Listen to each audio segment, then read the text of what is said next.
Welcome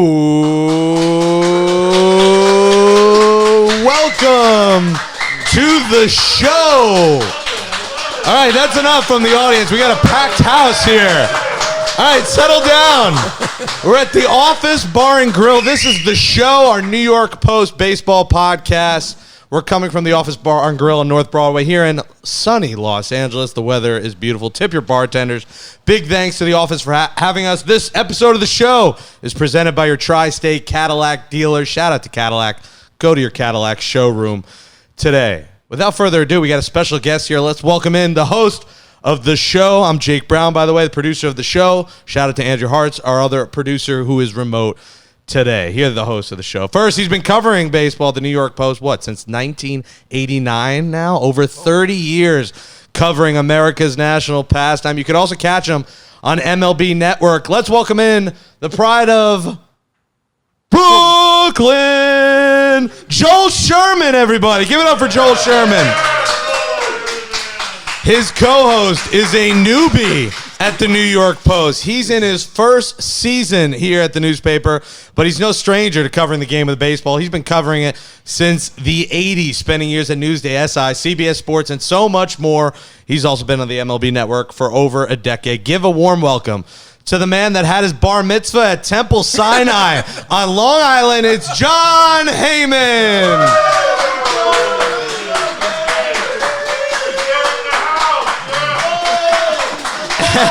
Wow, it is just a sold-out crowd here at the Office Bar and Grill, and our special guest in the building. We're so glad to have him. He is the biggest sports agent on the planet. Let's just keep it real. He's representing last night's Home Run Derby champion. What timing from Juan Soto, along with some of the biggest names in baseball. If we went through the whole list, the podcast would be over. Let's welcome to the show super agent, founder, owner, and president of the Boras Corporation, and a California native, a local guy, Scott Boras! Without further ado, let's open the show with Joel Sherman and John Heyman and Scott Boras. Joel, take it away. Yeah, I can't wait for the rest of the WWE card to be played out here. Scott, on the show with Joel Sherman and John Heyman, first of all, thank you for joining us. Usually we open with a news segment before we go to a guest. You are the news segment. You represent the biggest player in the trade market right now. You represent the top 3 picks in the draft. You represent some of the biggest players, especially in our market in New York, that we'd like to talk about. And look, it's hard to be here. The introduction included that Juan Soto won the home run derby last night. So why don't we start with Juan Soto? I think, talking to you over these last few months as we anticipated this, you seem to think that it is too valuable a player, especially for a new incoming ownership group, maybe for him to be dealt. Have you changed your mind at all? Do you think this great 23-year-old player is going to be traded before August 2nd at 6 p.m.? I think if I was in the market and I'm a billionaire and I'm purchasing a team, I would want the choice of determining if I'm going to build around one of the game's greatest young superstars or if I want to go through a rebuild. And I would want to know the who's and the whys. I would choose players who I would trade Juan Soto for.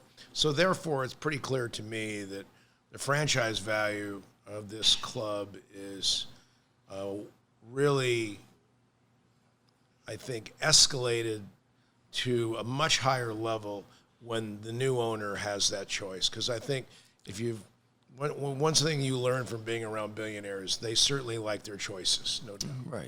Right. Well, not only is Juan Soto on the block now, but so are the Nats. So we understand that they may be sold. We think it's a pretty good likelihood. So I certainly understand that. I wanted to ask you about the negotiation that was kind of silent until it came up a couple days ago. When it came out, I think Ken Rosenthal first reported that he had turned down $440 million for 15 years and he was now available. Could you tell us exactly about that negotiation and what went through Juan's mind and why he decided what he did decide to do, which was to not accept that deal? Well, certainly Juan is sought after by the organization, and obviously my job is that you listen and give the information to the player. The player obviously is someone I work for, and they're in complete control over what the decision making is, and what you want to do is that once the contact comes, you ask the player how he wants you to pursue it. Then you sit down and you talk with the ownership, and the Lerner family, really having dealt with them for, since they bought the team in the mid-2000s, they've been a winning ownership. They've been people that have said, how do we construct a team that can win? And Ted Lerner, Mark Lerner, and the Lerner family on the whole was their objective, and they achieved it. Now we're without the Lerner family. Juan Soto has a ring on his finger, and he had people that he knows and trusted ever since his inception with the franchise. But now that group of people has said we're going to move on and assign this team to another group. There are many groups involved, I'm told, but when you're a player, you can talk about being offered things, but it doesn't carry with it the intentions and the security of winning, the goals of the player that are beyond economic. And so, for one, you can look at why and how they would do that, and they've certainly been attempting to do this for a while, and Juan has said, I want to make sure I know who and why and what this organization is going to do. It's kind of a ghost contract offer, because you're saying, here is a lump sum of money. And I think the group knew from everyone is that great young players have certainly positioned themselves through their performance. And the rarity of Juan Soto, this is from 19 to age 23, is where he's really separated himself to be in a very small group among Major League history of performance levels. So they're going to be at the highest order of average annual values, and yet the proposal placed him in the bottom 15 or 20, or I should say well below the top group and in the 15 or 20 range.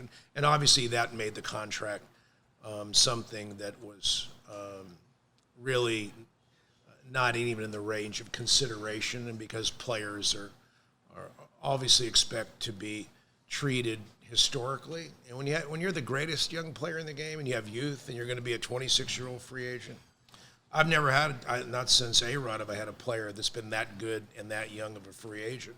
And so we have certain models that we've looked at about what the demand will be for those players. And certainly it includes, they're going to get the extraordinary years, that they're going to get the appropriate AAV, and you're also going to look at revenue streams to determine what the new element of baseball is, and certainly things that deal with past markets and such don't really allow for the relevancy of a contract to be looked at. So there's a lot of components there, and certainly Juan has decided that this is something that he's going to want to know a lot more about the ownership before he does things. Scott, I wonder if we could, you talked very large cap there. I wonder if we could focus a little more. So, like, you had an older player in Max Scherzer, and you got a record amount per annum. And you've had young players like Bryce Harper or A-Rod who you've gotten long-term for. You're essentially talking with this kind of player of marrying both, correct? Like, this is the kind of player who, age 19 to 23, has so distinguished himself that he should get per annum top of the market, and 23 through 30, whatever, get length. Am I correct in how you're seeing this? It's really no different than what we did when we had A-Rod's contract, because that's exactly what happened. Is that you look at the revenue structure of the game, and I always tell players, if revenues go up, then the contract values of players will go up. If revenues go down, then your valuation to the system will go below. So, again, the parameters and the models you look at are revenues, and then you go from there and you say, does that model apply to this market? And certainly it does, because you have a player of extraordinary merit, plus you have a history of performance that is really exceptional by age. And in Bryce's case, Bryce had a great MVP season, but he also had injuries that the next couple seasons that affected his WAR and his performance, that didn't allow him to get to where he became in Philadelphia when he's healthy, back again being an MVP level player. And so in Juan's case, obviously he's performed at that level, and as you can see from last night, continues to do things that extraordinary players do. He won the home run derby last night. Yes. You mentioned A-Rod. Obviously, we're talking about a once in certainly decade or maybe generation type player. When you did the A-Rod deal, I think the highest paid player was Kevin Brown at $15 million, and then A-Rod got $25.2 million. So he got 67% more than the highest. I mean, I think the Nats thought that the Scherzer mention was inappropriate because they thought it wasn't relevant. It's only a 3-year deal. I'm wondering now how Soto compares to A-Rod, because if you're talking about a 67% bump of Scherzer, you're now talking about adding $27 million to it. We're not talking about a $70 million a year deal, are we? Or what kind of thing is this guy worth? I mean, obviously, he's an incredible talent, but you've got it up there so far already with $43 million. I mean, how much higher can it go? Well, again, I'm not talking specifically about Juan Soto. I'm just talking about markets now, because this is something that is far afield of an individual player. The model, the laissez-faire system of baseball is it good business? Some owner has to decide that something is good business for them based upon their specific revenues and the revenues of the industry for a player. So when people have always asked me, how high will it go? Well, the question is it a good business decision for someone to go out and bring a player of this stature to your market? And the one thing about unknowns is that, frankly, they're very known when it comes to extraordinary talent. And everybody says, what could that bring? And that's the unknown you're mentioning. And I said the known is whatever it will bring will be based upon demand and good business decisions to support a market and a decision. So it's very hard for everyone when you're doing the calculus of this. And I always base it on talent and production.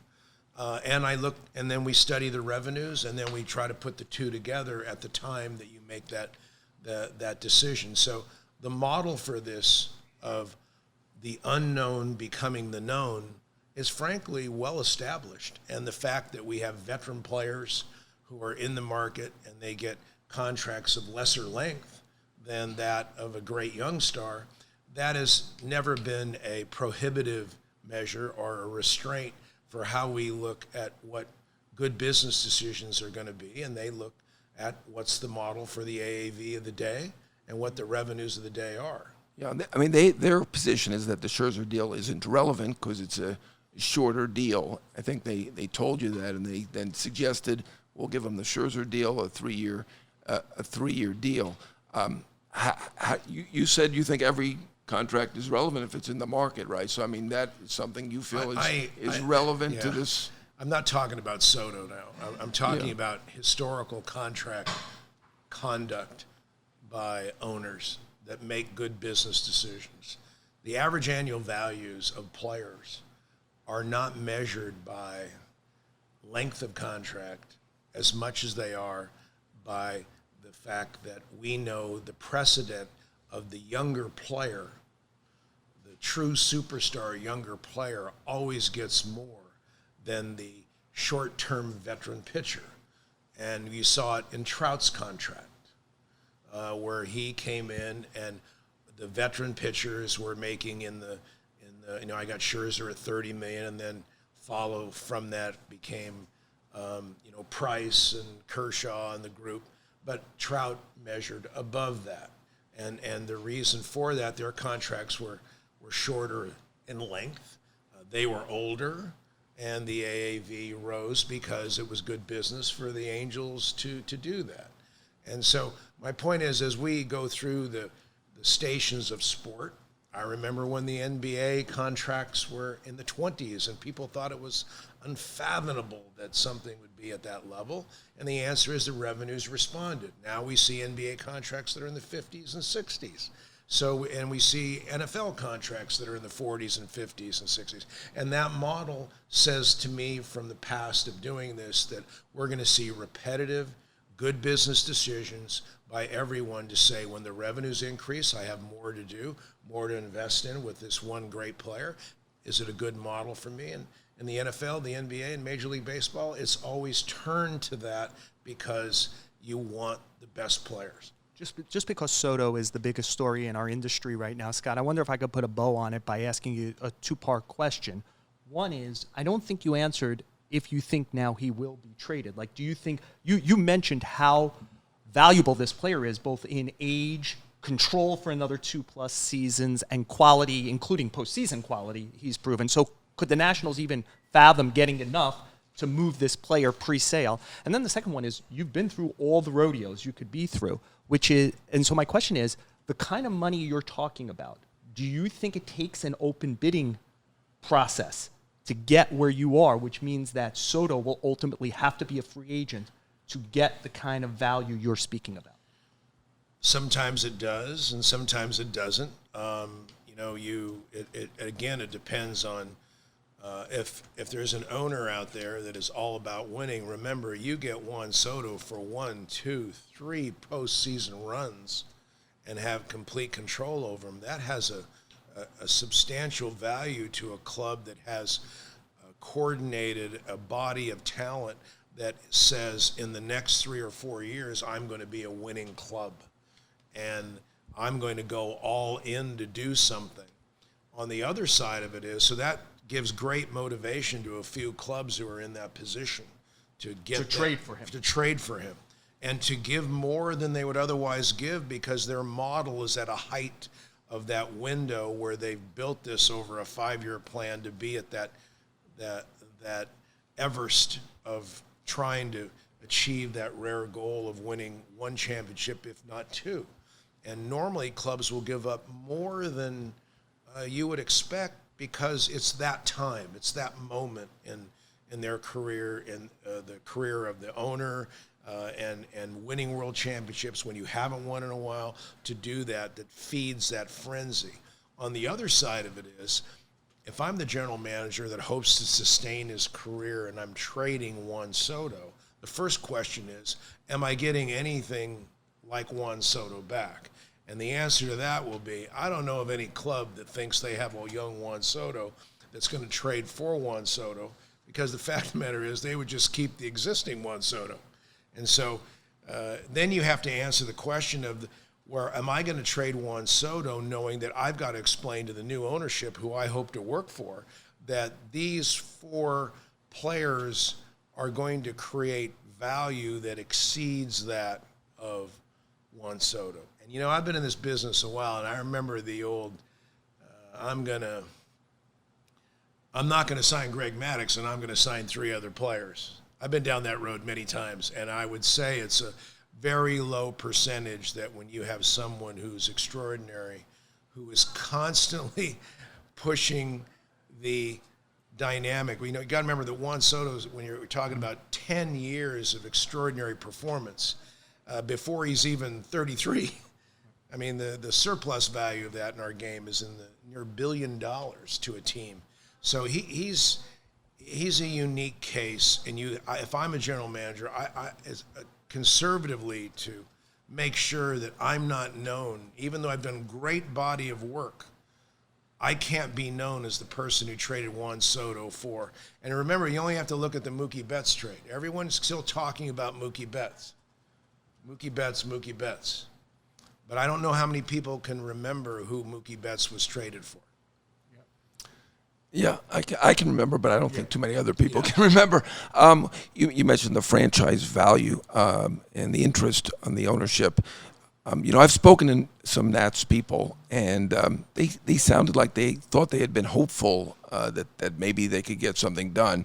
I mean, how did you look at Did you think that that this was just, I don't want to put it pejoratively, but window dressing? Did you think it was just maybe if he takes it, we'll increase our franchise value? Because they're now leaving the scene. They're not going to be with the team anymore. It's a little unusual to make this move at this time. And then the other thing is, how is he doing? We saw him yesterday. He handled everything with aplomb. He was fantastic. But I think at some point he said he was a little uncomfortable with the situation. So how's he doing? And what did you think the Nats were exactly trying to do here? As far as Juan's perspective, what is most difficult is that we've had many offers and many discussions with the Nationals and their ownership, and it's been conducted in complete privacy. And I think that's what Juan hoped for, and that's why the dialogue continued. But no player likes to go, and immediately when these things get into the marketplace, all of his peers come to him, and all of a sudden, a lot of players, particularly veteran players, like to believe that they want to help Juan. They want to reach out to him. They want to discuss this. They want to give counsel. They want to give advice. And in doing so, the players, they want to go to the ballpark and see their peers, and they want to play baseball, and they don't want to discuss these things. They've been discussing it with myself and his legal counsel. You know, we're working together all the time through this. He's been just given eons of information about futuristic values, economics of the league. And the great thing is that Juan Soto is a very, very bright guy. So, you know, we have 140 people that work for the Boras Corporation, and we've got a litany of data and information that goes into great depths about every decision that he makes. But Juan has to make the decision. So when he goes to the ballpark, he doesn't really want the grade of the do or the don't about, you know, why or what he should do it, because everyone would normally talk about a player about the brilliance of his performance or ask him about what his routines are so that they can understand him as a player. Well, this creates a different focus that no player wants. And they certainly don't want it when they're talking baseball. But the great thing about being a great young player in today's game is that this comes up so often that you become seasoned. You become used to it. And so, like, Juan goes in and he had his press conference yesterday, and I'm standing there like any good lawyer would, wondering whether he's going to get the wrong question. And he manages everything beautifully. And then he goes out, and I told my staff, I said, he's going to win the home run derby. Why? Because you know what? He's there. He had to stay up all night. He had to fly from D.C. to the West Coast on a commercial flight. The Atlanta Braves got here 5 minutes. They're playing the same game. They have a charter. They got there five hours earlier. And yet he's up all night. I said, no expectation. He's going to go out. He's right. This guy is going to just be himself. And sure enough, he performed it at the greatest of levels because he's Juan Soto. But the idea of why would a team do this? And the answer they would do it is, for me, is that they want all the suitors to know that they have the greatest asset in the game. And they have put a mark on that greatest asset that is monetary. And by the way, they're selling the team for a monetary value. So it's akin to, excuse me, let me take you to the backyard and show you my ocean view. So it is something that I understand why they would do it. I know the merit of it. But the thing is, it's something for a player that when you are dealing with characteristics that are custom and practice of how players think and how they're valued, you would never offer a player something that is a brilliant player like Juan Soto at his age, an AAV that is so far down the ladder, because you know immediately that he's not going to accept it. Scott, obviously, as the top story in the sport, we could talk about this forever, but as we're doing this, the All-Star game is today. Your time is not infinite, so I want to make sure we cover some other things. As we sit here, the final rounds of the draft are still ongoing.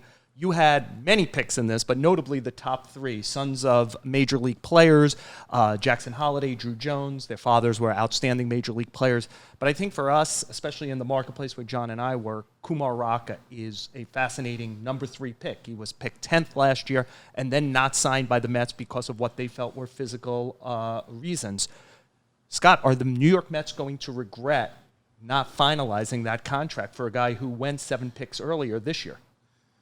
I told Steve Cohn that while you're an owner, you just have to listen to the people that appraise certain elements of drafted players. And we strongly disagree with the appraisal that the Mets placed on Kumar. We had said that to him.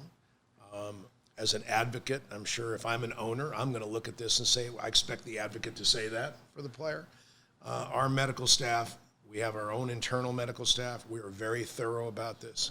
We had the best orthopedic surgeons in America examine Kumar, and we said that there is nothing that's going to affect his pitching ability. There are always fuzzy MRIs. Max Scherzer's MRI when he signed was not particularly great, and frankly, never has been. But the thing of it is, it's what the orthopedists say are going to be the primary factors for what makes a player healthy. And if you had to make a minor adjustment in the process, it would be a minor element, and he would be back to throwing at the levels that Kumar is capable of. And as I said a year ago, someone's not going to be very happy about this. And in the end, I think that Kumar, and he was examined by one of the most prominent orthopedic surgeons in America, in Neil Alatraj and Dr. Meister in Texas. All these reviews came back and said he passed. The Mets didn't believe that. And now, ironically, the Texas Rangers draft him, and their doctor all along says that he is certainly physically capable of carrying out a major league career. Medical dynamic, really not a scouting dynamic, truthfully. And that happens sometimes in sport, but I know this, that it was a difficult moment for Kumar, and obviously when you're here to protect athletes as an attorney for them, you hate to see that happen. But on the other side of it is, I understand that medical opinions are what they are, and in this case, there just happens to be a very sound disagreement as to Kumar's future between the medical community that's with the Rangers and that's with the Mets.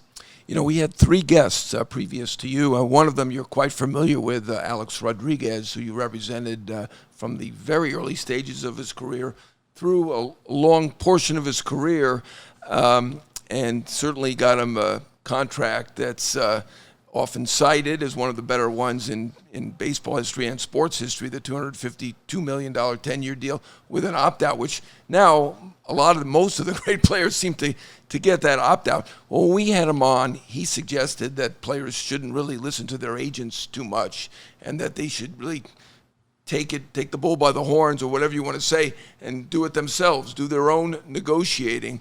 I'm just wondering, you represented him. You obviously got him some good deals. That one in particular is, iconic, as you would say. What do you think about that idea that the players should be negotiating or really handling their own negotiations? Well, I think the first thing is who you're negotiating with. When I hear that from people, and I've heard it before, they usually like to say those things when their deals are done and they've used legal counsel to get them, number one, because there was no opt-out that existed until I did Alex's first contract, and it was something that I brought to him, and he didn't know what it was or what it meant, as you wouldn't expect a player to do, why the strategy would work this way, and create it. And frankly, it worked beautifully because the opt-out came in a year that Alex had a tremendous MVP season, and it allowed him to be a free agent at 30, 31. And remember, Jeter did not have that opt-out in his contract, and he wasn't able to opt out till 34. And you saw the difference where in A-Rod's second contract, he got $275 million, and I think Jeter got somewhere in the 50s or 60s for his. So that opt-out allowed a very optimal position and leverage for a player to go through. And remember, it also increases choices. But, when you're dealing with owners, these men are extraordinarily bright. They are veteran negotiators. This is no different than a veteran poker player who reads every blink and every such. And for a player to put himself into an arena where he's going to place himself in front of an owner to negotiate, I would suggest that you would be It's no different than saying, look, I understand this is what I want. I want my appendix out. No, I'm going to do surgery myself. And the idea of it is you're going to exclude the surgeon and the experience and the time. I find that to be something that is really beyond the real truth of the matter of how things work. Now, remember, being a lawyer, players direct every sequence, every step, every element. And if the mention is that you sit down and you let the player be the boss of the situation, that is true at inception. I do that with high school players. Because remember, I say you are employing legal counsel. You run the day. Learn that. You're going to continually go through that. Everything we do is at your direction. We're going to give you an abundance of information. Give us the direction. Let us do that. And then we go in and negotiate your wants with a very, very veteran negotiator. And I think the reason we have lawyers in our world is that the wants of someone are given. We know who the boss is. You're a fiduciary. You operate under the direction and control over the people you work for.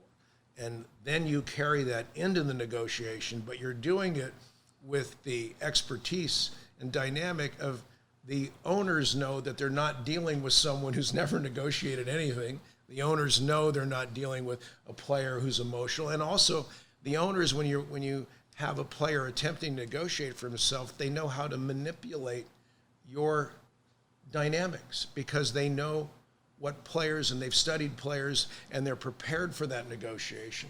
So it's a very different theater when a player is attempting to negotiate for himself rather than having legal counsel do it at his direction. You know, Scott, I wrote about this recently, and as such a seminal moment for me. I remember at the winter meetings between 1995 and 1996, I saw you go into a room with Bob Watson, and it hit me for the first time. Well, that's not going to work out well for the Yankees. Like, I got a trained lawyer who's a superb negotiator and a designated hitter going in, and the Yankees walked out with Kenny Rogers, which wasn't real good for them, and you're going to love this segue. He came from Texas, and he really didn't fit New York. That has happened again, but at a level I don't think John and I have ever seen with Joey Gallo. He got traded to the Yankees. Did you like that segue, by the way? He got traded to the Yankees, and last year went poorly. And they thought, well, maybe the second year. Nope, second year has gone worst. We're doing this about 10 or so days before the trade deadline. Do you think there's any way of fixing this, or does Joey Gallo need to move to another locale between now and 6 p.m. on August 2nd? Well, there are always things you can do. We all know Joey's gifted. We know he's a multiple Gold Glove outfielder. We know he has extraordinary power. We know that he's hit 40 home runs in multiple seasons. The skill, the talent, and everything is there. The question is, what do we do to get the execution potential to a higher level, to a normal standard? And in doing so, my job is that I can't worry about what Cash is going to do or the Yankees are going to do. My job is to communicate with Joey as best we can, go through the dynamic of what he's saying to us, get him as much as information as we can so that, he can progress where he's at. I tell players, I'm not here to talk about what life would be beyond what uniform you're wearing. And the job is to, we had a nice home run the other day. And, defensively he's been playing at very, very high levels. And he gets on base a lot because he's walking at rates now that he was before. So we certainly have things to work on. But as far as what the Yankees are going to do, I do know that there are a lot of teams that feel that Joey, in their market, in their uniform, would be more of the normal than what he is in New York. But right now, the idea, he's on a winning team. He's on a team that's doing very well. He can be a major contributor to it, and really the job of us is to get him to most comfortable and get him back to being at his norm. Scott, I wish we could go on all day. I know, again, your time is pressing here. It's All-Star Day. So as a wrap-up, one more player who did have success in New York. I wonder if we could wrap up with this and maybe is off the radar a little bit. And that's Michael Conforto. Had great success in New York. He hasn't played this year. He's been injured. We've talked a few times about the possibility that he might even come back and play as a hitter this year. Can you give us an idea, post-surgery, where is he at, and what's the likelihood that he can help a pennant contender in 2022? Well, ironically, now that the draft is over, is that there's no compensation associated with signing Michael, and we've got 4 phone calls this morning, and Michael's, he has extraordinary healing powers, and the doctors are saying as we walk through this, there's a potential for him potentially being, playing and hitting in September, certainly, and we have to see over the next, July and August course how his rehab goes to fulfill that expectation, but there is very strong interest by some very good teams in Just give us in alphabetical order the teams. And well, let's see. They're all in the United States except one.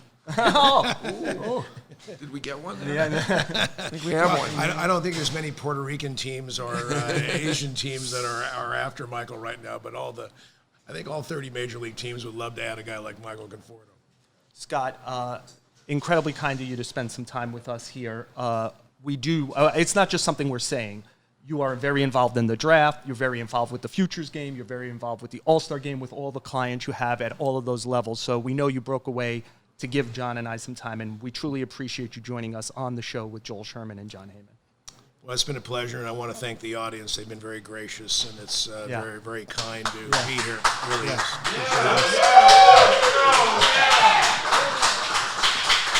John, Scott Boras, as we expected, was a tremendous guest, and we pointed out his time is valuable, right? Just to sum up, Shea Langoliers, one of his clients, won the futures game MVP. Yeah. He had the first 3 picks in the draft, and then he had the home run derby champion on Monday night in Juan Soto. He's kind of touched the whole ambiance around this. Soto won the home run derby. He's the biggest story in the sport.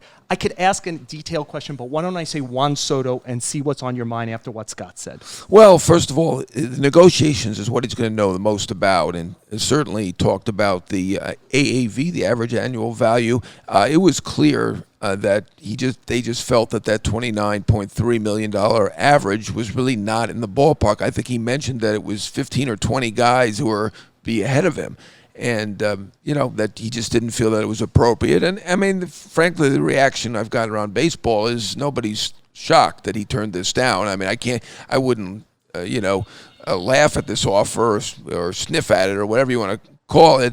But obviously it was a record offer, $440 million. But the AAV, when you give it 15 years, and frankly, he's 23 years old, so he's going to get a very long deal. 15 years makes some sense. But, when you've got the Scherzer deal out there and, he thinks it's relevant, I mean, I wouldn't see why it wouldn't be irrelevant completely, as the Nats seem to think.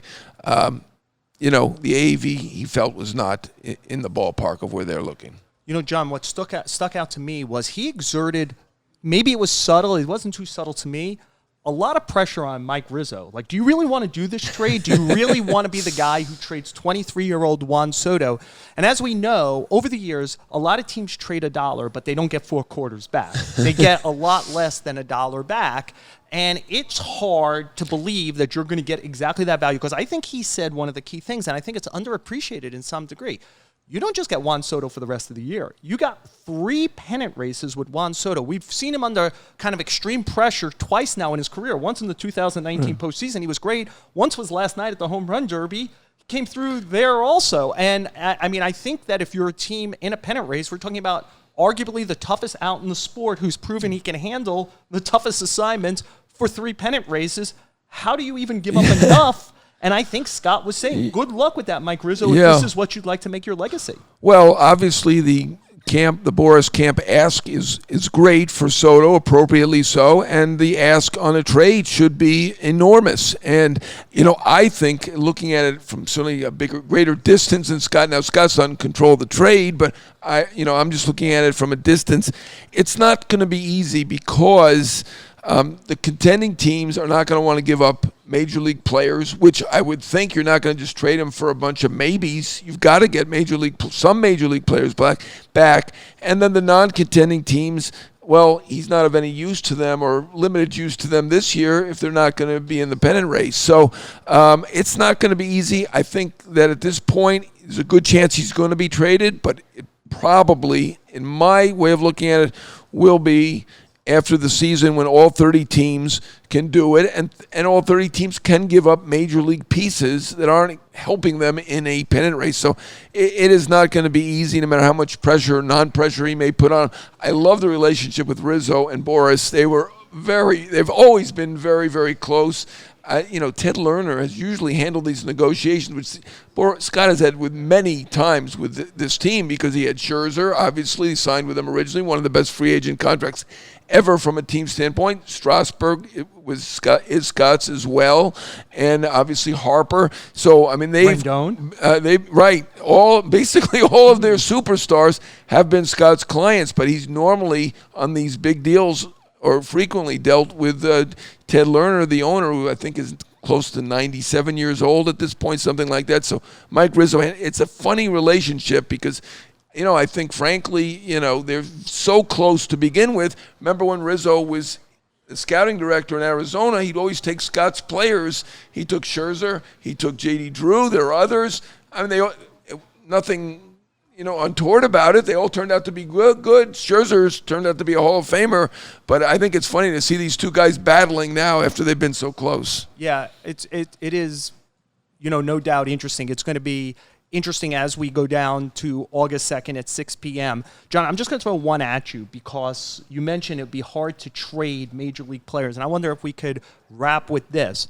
So I talked to an executive today who said, you can't take a player off the table here. If you take a player off the table, the Nationals should say bleep you and hang up. Tatis. I think Tatis. He meant this person meant your top prospect. Okay, sure, of course. If you were the Yankees, would you begin a trade Anthony Volpe, Gleyber Torres, feeling like LeMahieu could play second, Donaldson could play third? Yeah. There's a lot of risk with Donaldson because of the injuries, but you still have maybe Peraza in the minor leagues to come up and help you there. And then 2 or 3 other prospects. It is trading from your major league team. It is giving up your best prospect. Yeah. Do you do that for it and get a little leverage maybe even on Judge this offseason? I mean, I do that. I mean, it's easy for me to say I'm not paying the bills. I do too. Yeah, I mean, I would trade prospects. A lot of people are always afraid of trading prospects. Our producer on the way in here mentioned a few young players. He's a Mets guy, and, I don't want to trade this guy or that. I mean, Juan Soto is, one of the greatest hitters we've ever seen, who's 23 years old. He affects 3 and if he goes to the Mets, they could sign him up for as long as they want to. It's not just 2.5 years. So, I wouldn't hold – the pieces I'd hold back would be like Tatis, Autan, somebody like that. Not any prospect. You can't hold up prospects. I'm with you. I think prospects are the most overstated, overvalued thing in the sport. Most guys, I always encourage people, go back and look at the top 100, top 10 from 5, 10, 15 years ago. Your team's top 5, 10. It's not quite as good as you thought in real time. John, we took the show on the road for the first time. We are doing it again next week. It's Monday night, July 25th. Is the night before the Subway Series. We'll be at the Paley Center, which is on 52nd Street in New York. Our special guests for that show are going to be Ron Darling and David Cohn, who are going to help us set up the first Subway Series of the year between what is right now 2 first-place teams.